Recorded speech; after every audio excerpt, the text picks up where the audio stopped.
Internet. Welcome to Game Theory, the show that's always a bloody good time. Today, we have a few massive announcements before we get to the episode, so please skip to here if you're not interested in them, but I don't think you should do that because these aren't things you're gonna wanna miss. First, and most importantly, mark your calendars because on Tuesday, December 1st, right here on this channel, I am unveiling our biggest project ever. And I don't take that lightly. The Game Theory $1 Million Challenge. It's an all-day live stream to benefit St. Jude Children's Research Hospital and their fight to end childhood cancer. This show, I cannot express to you how massive it is. Like, I know that we did a St. Jude live stream last year and we were successfully able to raise $1.3 million, which was incredible, but this year's show is like 10 times that size. And honestly, the reason for it is, I don't know about you, but I've been missing a sense of normalcy in 2020. And so for this show, I've really tried to pull out all the stops and call in all the favors to try and deliver you a show that is unlike anything that YouTube has seen this year especially, but just in general. We've already got ourselves 25 confirmed guests, ranging all the way from Mr. Beast and ZHC, who are gonna be giving away thousands of dollars in prizes to you guys watching and donating at home. We've got the Try Guys and Rosanna Pansino, some of my favorite people on the platform, doing some insane food challenges with us. Odd Ones Out is gonna be there, just being the amazing guy he is. Mark Rober, former NASA scientist Mark Rober, is coming on and cooking up some science to throw in my face during the stream live. Suffice it to say, I'm gonna wind up pretty messy. And don't even get me started, because I'm in the process of arranging the highest IQ game of Among Us ever, with the likes of Disguised Toast and Vsauce 3, Veritasium, Physics Girl, Dream. Like, that is some big-brained gameplay that's gonna be happening there. Oh yeah, and I should probably also mention the new FNAF project that I'm working on with Scott that allows you at home to play against some of the kings of FNAF that you watch on YouTube each and every week. So will these kings of FNAF be able to beat the game when you are trying to actively sabotage them? We're gonna have to find out. Long story short, this is gonna be a day full of the best of YouTube, all to benefit the best of causes, St. Jude, a hospital that, if you don't remember from last year, treats children with cancer for free. The families do not pay a dime for their child's treatment. And then St. Jude takes it one step further and passes those scientific learnings on to the rest of the world, which means that one child treated at St. Jude literally translates to 1,000 treated around the world. It's just an incredible organization that is doing some of the most important work for some of the most important patients out there. And I know that in a year full of important causes, there's been a lot to donate to, but St. Jude's work is as important as ever and harder than ever given the challenges of 2020. So I know that this one is a few weeks away, but please, please, please mark your calendars and consider being there. If everything goes right, it should be an incredible day of joy and celebration in a year that's otherwise been really rough. So come take a break with us, come support a great cause,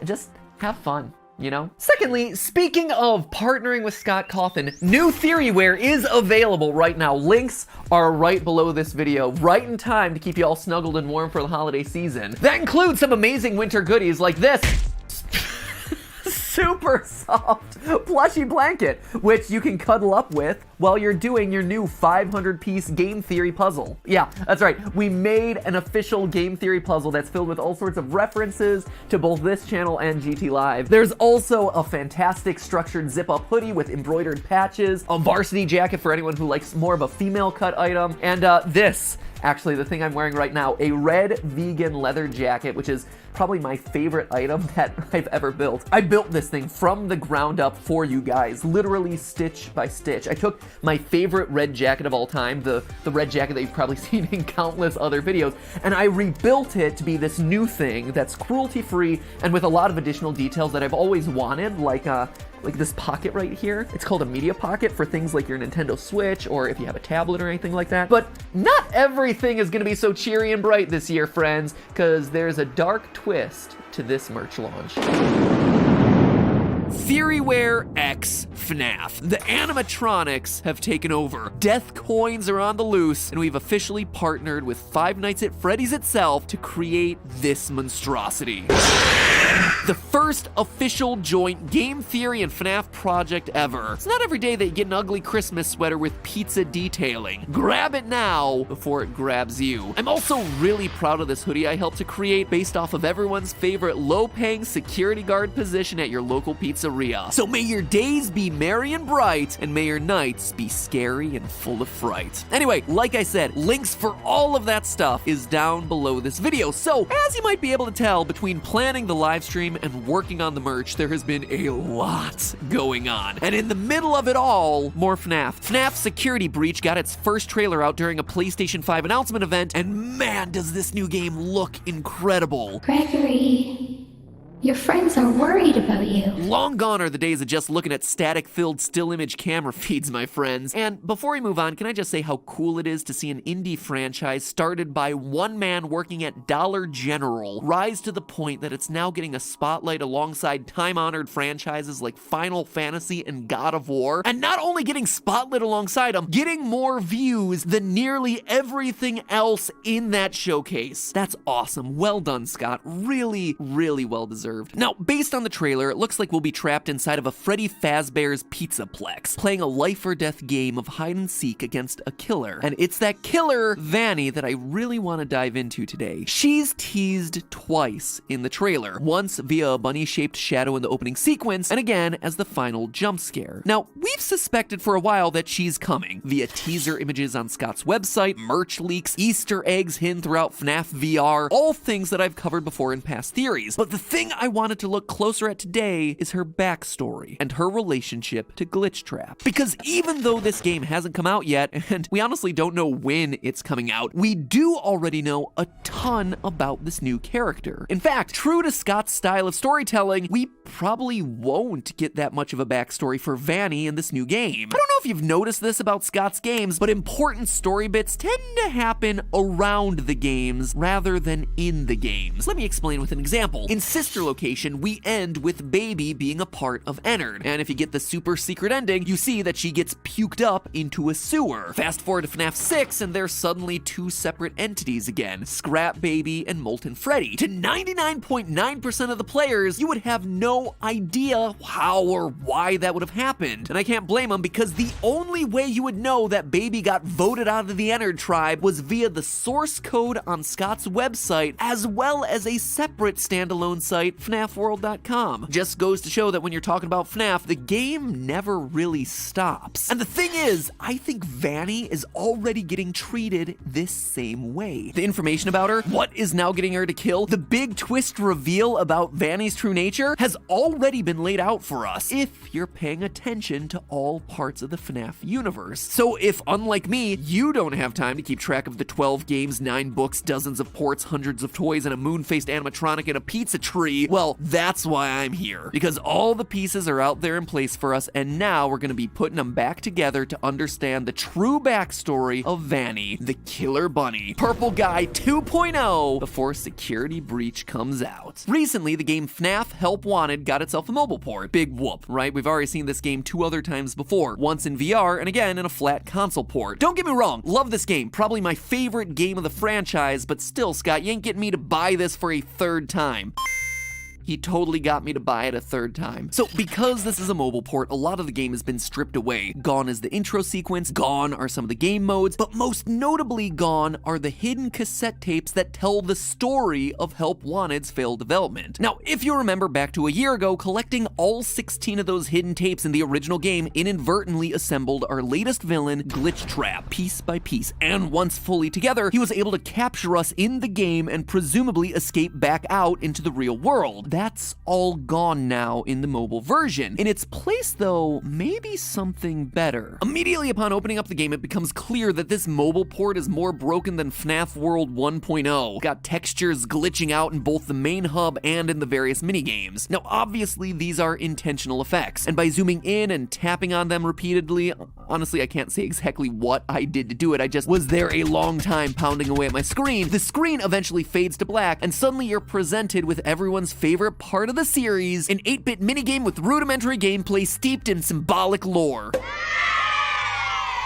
Okay, it's actually more like 16-bit at this point, but still. We're told that this game is called Princess Quest, with you playing as a little girl lighting torches to unlock doors and running away from glitching bunny people. Glitching bunnies, you say? After making your way through a ruined castle and cemetery, you eventually unlock a long corridor that leads to a final lantern and, no points if you guessed it, Glitch Trap himself. The screen goes dark and suddenly you're taken back to the game's main hub. Now, this seems fairly self-explanatory, right? It's a reference to Glitch Trap in a game that had to eliminate him due to size constraints. But it's the details here that really matter. Not counting the torches in front of the 6 gravestones, which are very clearly references to the original 5 missing children plus the child who possesses the puppet, there are 16 torches in total for the princess to light. This isn't a coincidence. It perfectly lines up with the 16 cassette tapes that you had to collect in the original Help Wanted in order to release Glitch Trap. In fact, Glitch Trap only appears once the 16th one is lit, further cementing that connection. But where things get really interesting is when you decode what Glitch Trap is saying. As the game ends, there's clearly a dialogue box along the bottom containing weird glitching text, but you'll notice that the patterns aren't random. Some shapes actually repeat themselves. These right here and these right here. It's actually a letter substitution code that spells out everyone's favorite phrase from the game. I always come back. And taking it all one step further, we can actually extract the audio from this moment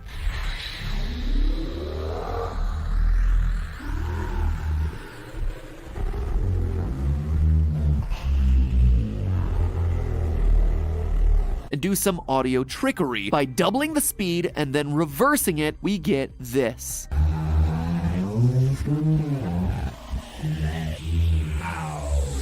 I always come back, let me out. So in essence, Princess Quest is showing us a recreation of the events from the original Help Wanted. This does a couple of things for us. First, it basically proves 100% that this is, in fact, William Afton's spirit and not some sort of AI or code meant to replicate him. It is him through and through. Dude wasn't lying when he said he always comes back. He's got more lives than Jason Voorhees. He's also got himself a solid understanding of brand consistency. Afton always comes back. Secondly, though, what Princess Quest is doing is confirming for us the origin story of our new killer, Vanessa. In the original game, the fate of Tape Girl was unclear because she sometimes encouraged us to collect the tapes and sometimes didn't. But here we get clarity on the whole story. Vanny is the princess with the lantern. She collects all the tapes, pieces, whatever, and gets taken over by Glitch Trap. This all confirms what we were speculating about before with Vanny in a previous theory from a year ago, that a young woman named Vanessa, Vanny for short, would be taken over by Afton to kill in his name, brainwashed or partially controlled by a spirit living inside of her. Yes, I hear you.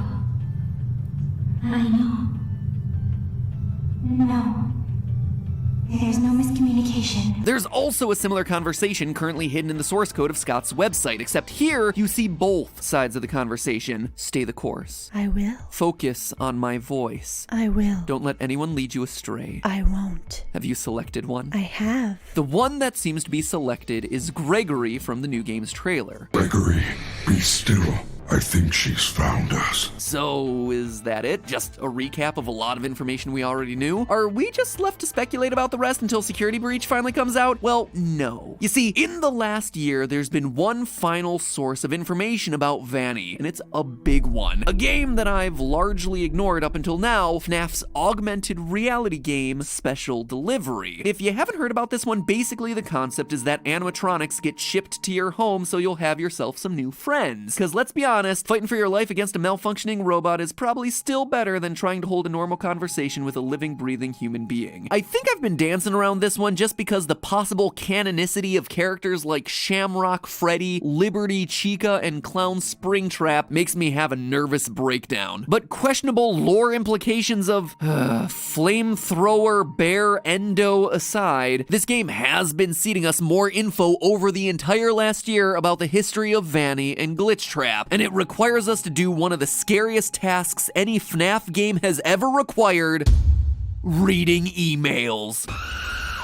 You see, the game will occasionally share you on emails that aren't intended for your eyes. On one side, we have ourselves the story of a company working on behalf of Fazbear Entertainment to disassemble old animatronics and scan their circuit boards into their computer system. And just like Tape Girl warned us about back in FNAF VR, this causes a virus to spread through the system. Quote from those emails, "Turns out that wasn't a glitch. We released a virus when we scanned that last circuit board. It's spreading really fast. We're gonna need all hands on deck." New email. "Hey Jim, just checking in. I emailed you earlier this week about a virus caused by one of your circuit boards, which is currently spreading throughout our system and causing serious problems. Please contact me ASAP. Thanks, best, Steve." So that is our Glitch Trap origin story. And to me, it's especially interesting because I think it helps explain something that dates all the way back to FNAF 3. Recently in the series, we've learned that the FNAF games are canon in the games. Now, that's a really confusing sentence, so let me explain. In both FNAF VR and the Fazbear Frights books, it's confirmed that the urban legends about murders happening at Freddy's restaurants are mainstream enough to have gotten some video game spin-offs. Not necessarily the FNAF games that we know, and certainly not FNAF World, since everyone, including Scott, wants to forget that one, but games inspired by the legends of the pizzeria. In FNAF VR, in fact, we're told that they were made by Fazbear Entertainment as a cover-up. Fazbear Entertainment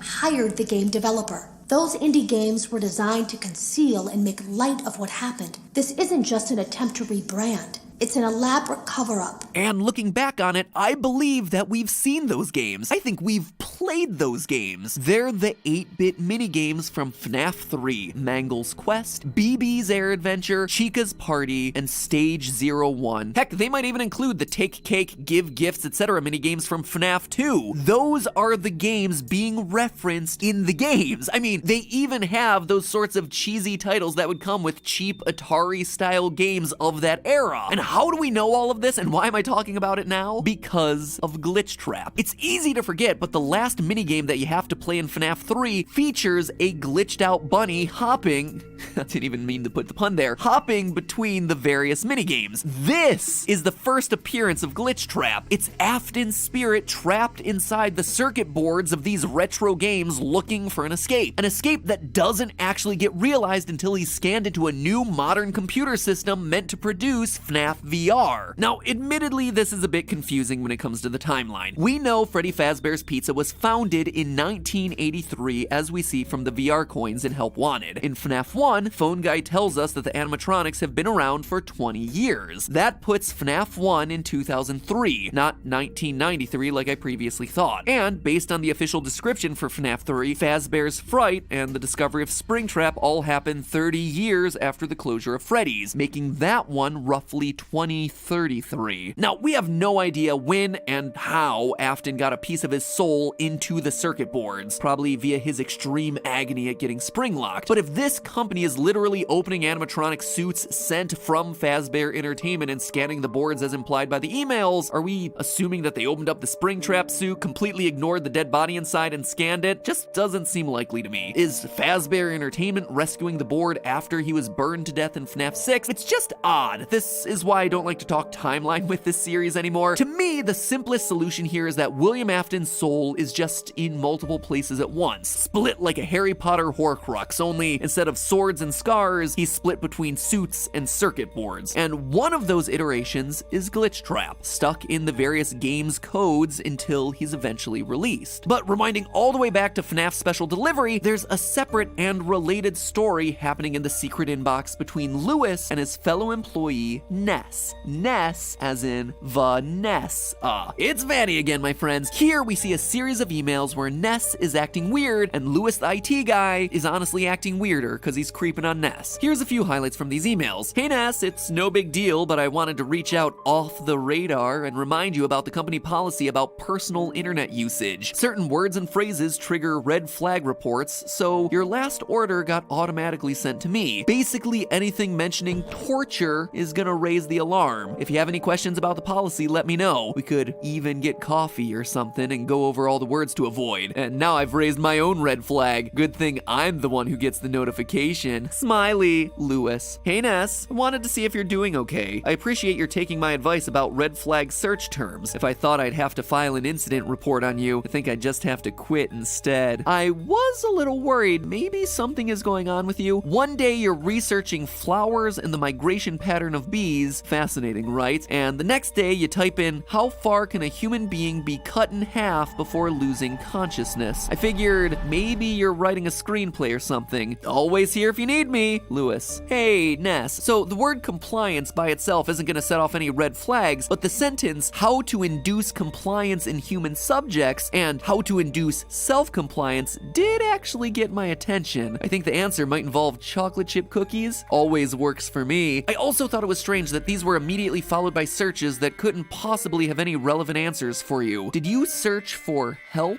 by itself? Anyway, my offer still stands if you want to go over the company policy. I'm free any day after work. We could grab dinner or coffee if you want, Lewis. Oh, Lewis, when you say stuff like that, it makes me a sad panda. But HR violations aside, these conversations tell us a lot about Vanny's mental state. She is sharing control of herself with Glitchtrap. That's why we get references to her searching the internet for help. It's part of her psyche crying out for anything, anyone who can save her, anything that'll provide an escape. It's also why it's so important that Lewis calls out the searches for inducing compliance in human subjects and inducing self-compliance. That is Glitchtrap, searching for a way to gain complete control over Vanny, over her psyche. This further confirms something that we talked about in my last theory on Vanny. In that episode, we talked about how she's a reluctant follower, that Afton isn't in complete control. On Scott's Voices.com page, where he tends to hire out actors for the various vocal roles in the game, Vanny's listing was for a character named Reluctant Follower. So this woman is clearly a devotee, brainwashed or controlled by Afton to an extent, but a part of her is actively fighting back, hesitant to do what he asks, which makes me think that in Security Breach, we may be able to save or redeem her. In fact, knowing that may help us out with the gameplay. Maybe it's a secret or a true ending condition. That, my friends, is what I believe to be the big twist that awaits us in Security Breach. Wait, as I finish this video, of course, new statues just dropped with important lore reveals, so let's just talk about these real fast. With Gregory hiding inside of Freddy, definitely looks like my idea about gameplay being a version of hide and seek is absolutely confirmed, or maybe Gregory is just piloting an 80s era bear-shaped Gundam suit. Either way, I am totally living for it. As for the other statue that just dropped, looks like Vanny is gonna be taking a page out of the Afton playbook, the classic security guard by day and serial killer at night. Old habits die hard, I guess, but in Vanny's case, here's my question. Is she gonna remember it? My guess is no. I think it's gonna be a classic case of Jekyll and Hyde. But who knows? I guess we're just gonna have to wait and see what it is. I hear that some big things are coming to this franchise before the end of the year, and I'm not just talking about all that cool new merch we dropped, which, as one last reminder, is all available right below this video. But hey, that's just a theory. A game theory. Thanks for watching.